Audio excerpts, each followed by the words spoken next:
मन की माया से हम फंस गए। हमारा जो स्वरूप है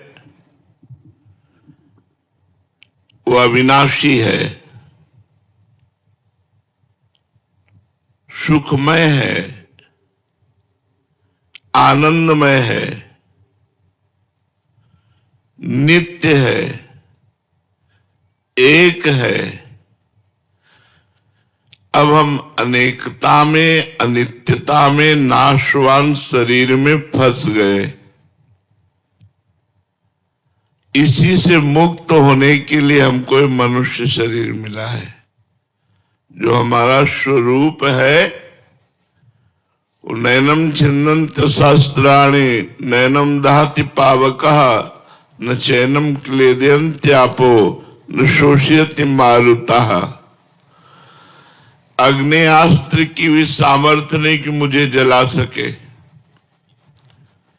वायुआस्त्र, वरुणास्त्र, इनकी ताकत नहीं कि वो हमें छू सके। नैनम छिन्दन्ति शस्त्राणि और नैनम दहति पावका, आग की भी ताकत नहीं कि मुझे जला सके, पानी की ताकत नहीं कि मुझे डुबो सके, वायु की ताकत नहीं कि मुझे सुखा सके। ऐसा तो मेरा स्वरूप है। और ऐसे स्वरूप वाले मैं इस शरीर में फंसकर इस दुर्दशा में फंस गए कि छोटी छोटी बातों में भय, चिंता, शोक, मृत्यु, नाना प्रकार से। सत्संग इसी से आपको ऊपर उठाता है। सत आत्मा, असत सब कुछ, टोटल। उमा कहूं मैं अनुभव अपना, सत हरि भजन और जगत सब सपना, टोटल। हम सपने में जी रहे हैं। जब अंतिम समय आएगा तब पता चलेगा कि सपना था कि सही था। जैसे सपने में महल बनाया, ब्याह किया, लड़का बच्चा परिवार सब व्यवस्था, और जो सपन टूटा तो अपने अकेले ना, तो ऐसे दुनिया में लाखों का मेला जुड़ा, हंसा जब जब उड़ा तो अकेला। तब वो समझ में आएगा कि आप स्वप्न देख रहे थे। वास्तविक मोह निद्रा का नाश ना होने के कारण हम भगवान का भजन नहीं कर पाए।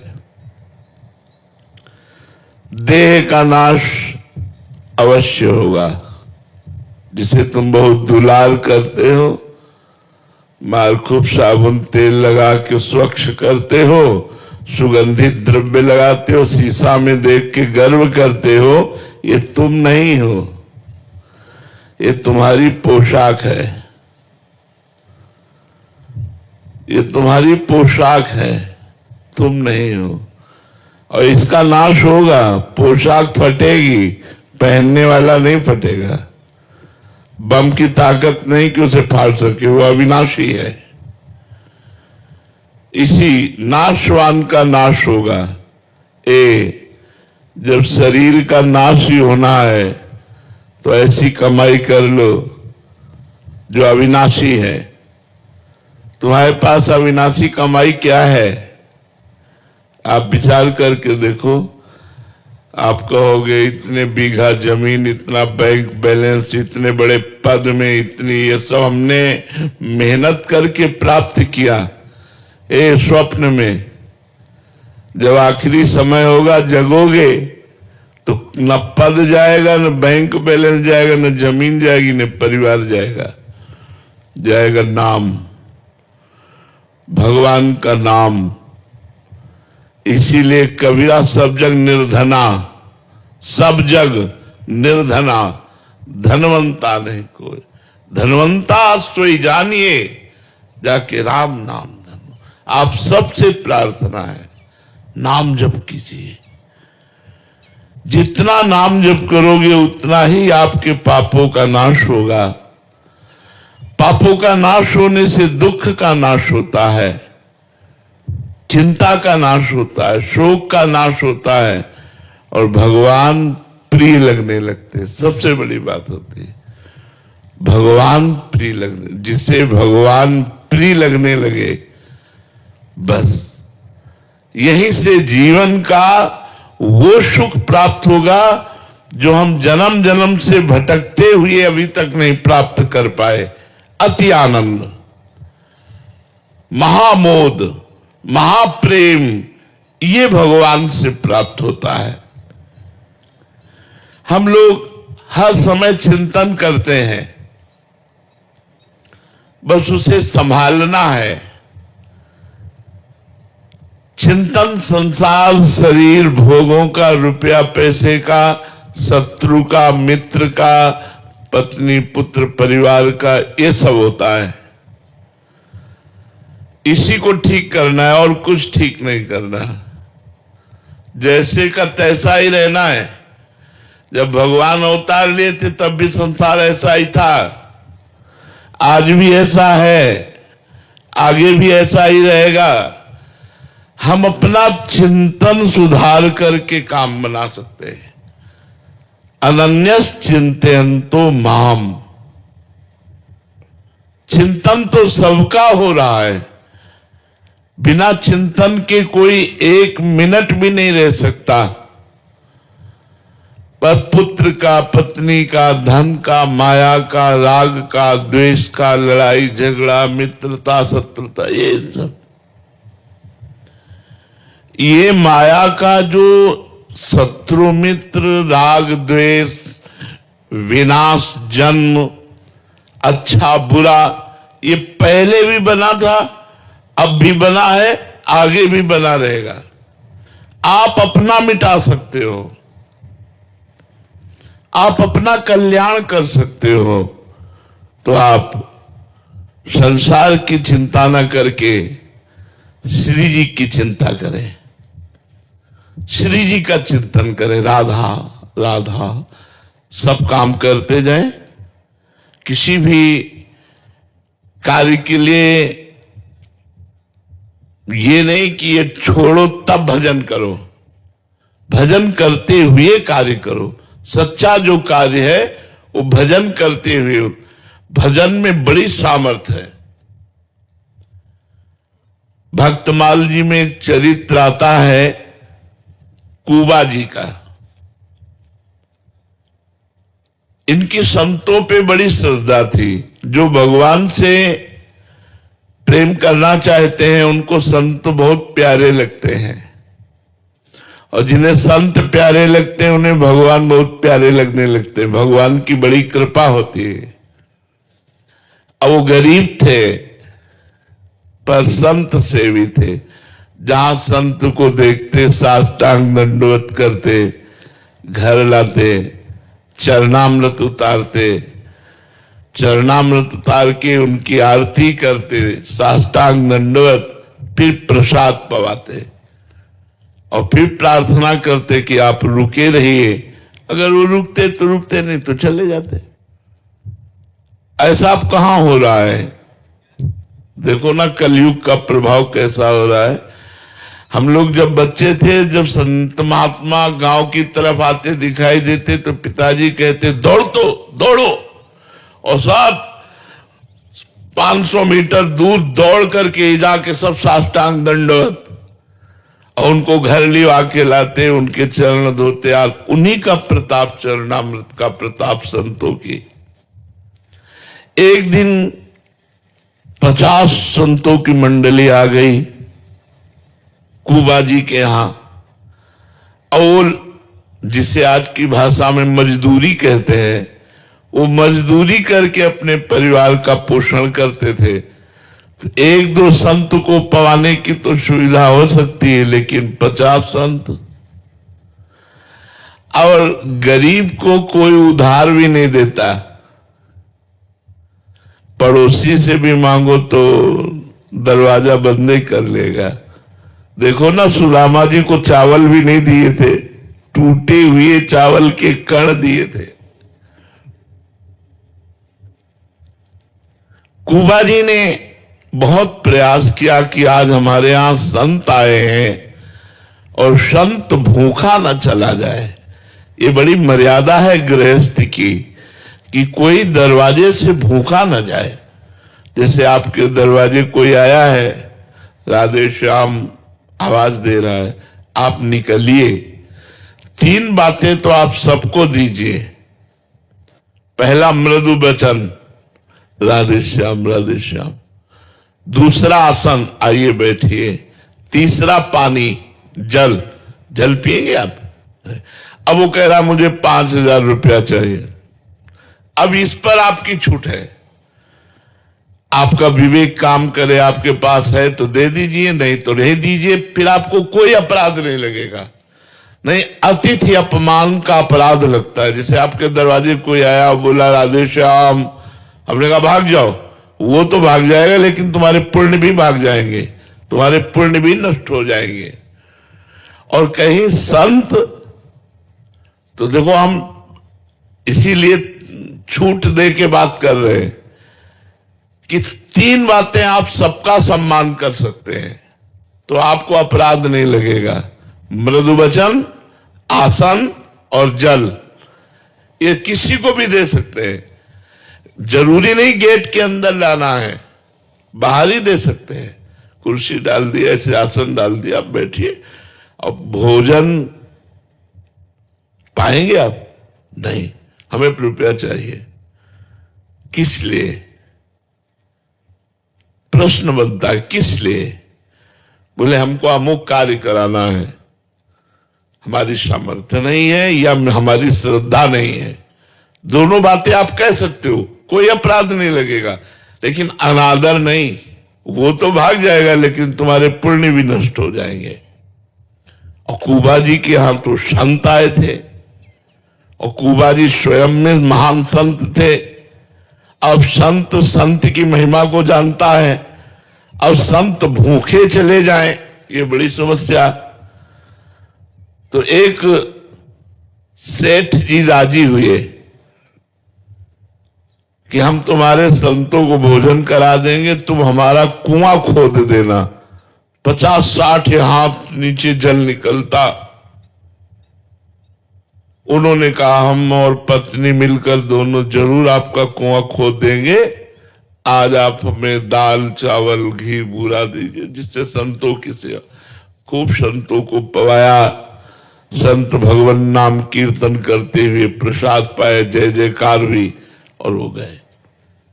कुबा जी 1 मिनट भी नाम नहीं छोड़ते थे, ये खास बात थी उनकी। सेठ के कथनानुसार कुआं शुरू किया खोदना। राम जी के भक्त थे तो एक फावड़ा मारते, राम उठा करके तसले पे देते, वो उनकी पत्नी कहती राम। और वैसे हर फावड़े पे नाम, हर तसले पे नाम। अब 20-30 हाथ कुआं खुद गया। अब नीचे बालू वाली मिट्टी थी, उसके लिए सपोर्ट चाहिए, लकड़ी आदि का सपोर्ट करके फिर खोदा जाता है। अब वो गरीब आदमी जो ही नीचे खोदे से ऊपर की मिट्टी, पत्नी ऊपर थी जो तसले से बाल्टियों से मिट्टी खींचती थी, और कुबा जी नीचे से कुंतलों टनों मिट्टी ऊपर उनके आ गई। और वो चिल्लाई, गांव के लोग आए। जेसीबी तो थी नहीं पुराने जमाने में।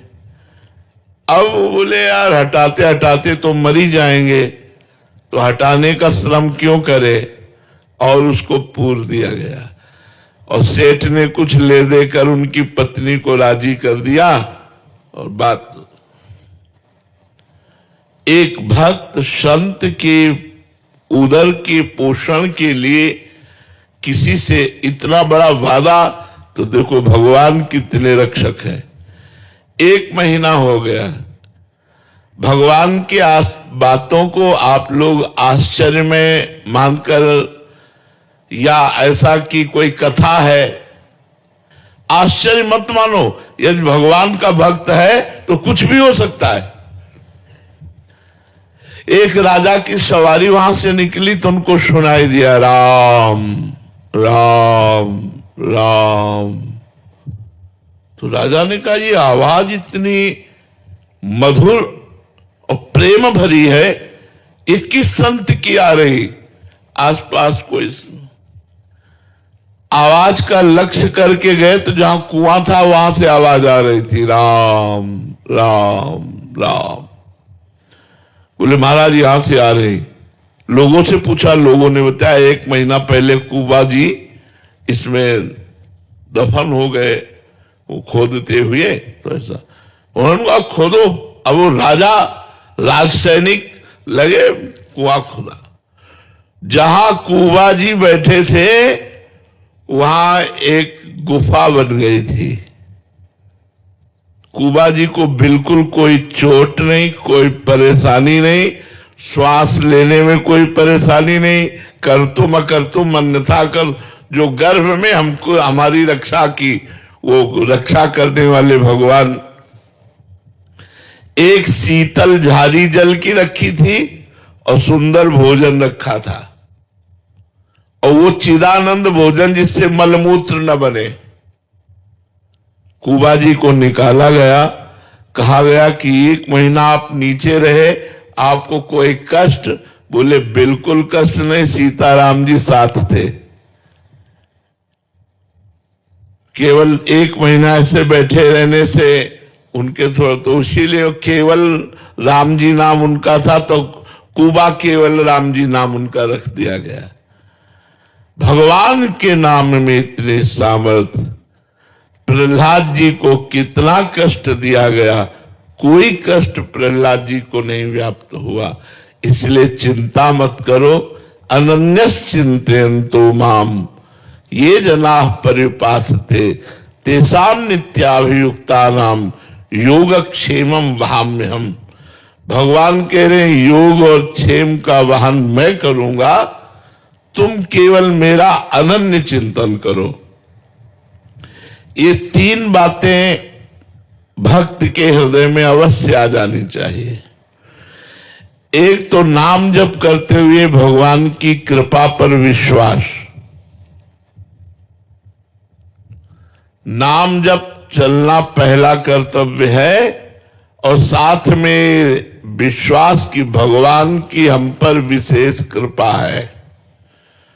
नाम जप करते हुए भगवान की कृपा पर विश्वास, और दूसरा शरीर मरेगा मैं नहीं, पर शरीर तो मरेगा, अर्थात मृत्यु का चिंतन। मरना है यार। आप सोचेंगे कि मरना सोचना कितना कष्टप्रद है। भजन बढ़ता है कि कहीं आपका विस्मरण होकर शरीर न छूटे, आपके स्मरण में छूटे। एक घबराहट बनी रहती है कि शरीर कभी भी छूट सकता है, नाम न छूटने पावे, भजन न छूटने पावे। तो शरीर की मृत्यु निश्चित है, इसलिए भगवान का निरंतर नाम जप करते हुए भगवान की कृपा पर विश्वास। और तीसरा है भजन करते हुए आए हुए दुख सुख को भजन से ना जोड़ना, उसे प्रारब्ध से मानना। हमारा बुरा प्रारब्ध है तो हम उसे भोग रहे हैं, अच्छा प्रारब्ध है तो उसे भोग रहे हैं, लेकिन जो भजन कर रहे हैं ये हमारे संचित कर्मों को और क्रियमाण को संभालेगा। प्रारब्ध को भोग लेंगे, संचित भस्म हो जाएंगे, क्रियमाण निष्प्रभावित हो जाएंगे, और इसी जन्म में भगवत प्राप्ति हो जाएगी। जब हमारा मन बुरी भावनाओं की तरफ जाए तो नाम जप में मन नहीं लगता, इसलिए नाम कीर्तन करना चाहिए। पर उस समय मन मौन रहने की बात सोचेगा, नाम कीर्तन करने की। अगर नाम कीर्तन करो तो बच जाओगे। अगर बुरी भावना आ रही, आप राधा राधा राधा राधा राधा चिल्लाने लगे, तो देख लेना बुरी भावना आप पर शासन नहीं कर पाएगी। पर जब बुरी भावना आती है तो नाम छूट जाता है, भगवान का विस्मरण हो जाता है, और उसी के चिंतन में ध्यायतो विषयान् पुंसान्, संगास्ते सूप जाते, उसका चिंतन करना, उसको भोगने की चेष्टा करना, ये दो बातें रह जाती है। अगर हम नाम कीर्तन करें तो दोनों बातें शांत हो जाएंगी और भगवान की तरफ हमारा मन लग जाएगा। संसार में जितनी घटनाएं घटती हो पहले से निश्चित है, कोई नई नहीं, इसलिए डरो मत। जो होना है वो होगा, जो नहीं होना वो हो ही नहीं सकता, हो ही नहीं सकता। जो होना है उसे कोई रोक नहीं सकता। एक ज्योतिषाचार्य थे, तो बहुत ज्योतिष का पक्का ज्ञान था, तो सबकी कुंडली बनाते थे। तो एक दिन उन्होंने सोचा अपनी कुंडली भी तो देख लें। तो उन्होंने अपनी कुंडली में देखा कि मगरमच्छ से मृत्यु है। ये निश्चित है। जैसे राजा परीक्षित का जन्म हुआ तो जन्म होते ही ब्रह्म ऋषियों ने बता दिया था कि इनकी तक्षक सर्प के काटने से मृत्यु होगी, भागवत में लिखा हुआ है। उन्होंने ज्योतिष के द्वारा देखा कि उनकी मगरमच्छ से मृत्यु होगी। उन्होंने अपना घर द्वार बेच दिया और रेगिस्तान में जाकर के वहां रहे कि जहां पानी नहीं तो मगरमच्छ कहां, जहां पानी की समस्या है वहां मगरमच्छ कहां। अब ज्योतिषाचार्य थे, उनका बड़ा यश बढ़ा, लोग धीरे धीरे वो यश राजा के काज में पहुंचा। उस समय राजा लोगों का शासन था। राजा ने उनको अपना राज पुरोहित बना लिया। बड़े मजे, राज पुरोहित बन गए। जिस वर्ष राज पुरोहित बने उसी वर्ष लड़का हुआ। अब तो राज पुरोहित का और सम्मान कि पंडित जी के आगमन से ही शुभ काम, सबसे बढ़िया काम, पुत्र हुआ, राजकुमार हुआ। कई वर्षों बाद कुंभ पड़ता है। अब जब प्रयागराज का कुंभ आया तो राजा ने तैयारी की और छोटे राजकुमार को भी साथ। पंडित जी से कहा आप कुल पुरोहित हो, मंत्र उच्चारण तो आप ही करोगे। उनका महाराज प्रयागराज नहीं जा सकते हम तीर्थ। बोले क्यों? बोले मगरमच्छ से हमारी मृत्यु है, हम जल के समीप नहीं जा सकते। तो उनका तुम चिंता मत करो, गंगा में इधर जाल, यमुना में जाल, बीच का जल छनवा देंगे, नौका से सैनिक रहेंगे, बिल्कुल भय करने की जरूरत। उनका नहीं, अब राज आज्ञा जबरदस्ती उनको जाना पड़ा। जब गए तो लड़का भी जल में, राजा भी जल में। पंडित जी बोले हम बाहर से गड़ा नाम तो गणपति गंगा बोलना, यहां तक आओ। जैसी हो भवतव्यता तैसी बने सहाय, आप ना आवे ताई पे ताई। मगरमच्छ आया, पंडित जी को लील के चला गया, न सैनिक न जाल न कुछ, कोई रोक नहीं पाया। जो होना है वो हो के रहेगा, जो नहीं होना वो हो नहीं सकता। इसलिए बेफिक्र होकर के राधा राधा नाम जप करो। भगवान नाम जप से समस्त समस्याओं का समाधान, समस्त कामनाओं की पूर्ति और भगवत प्राप्ति भी हो जाती है।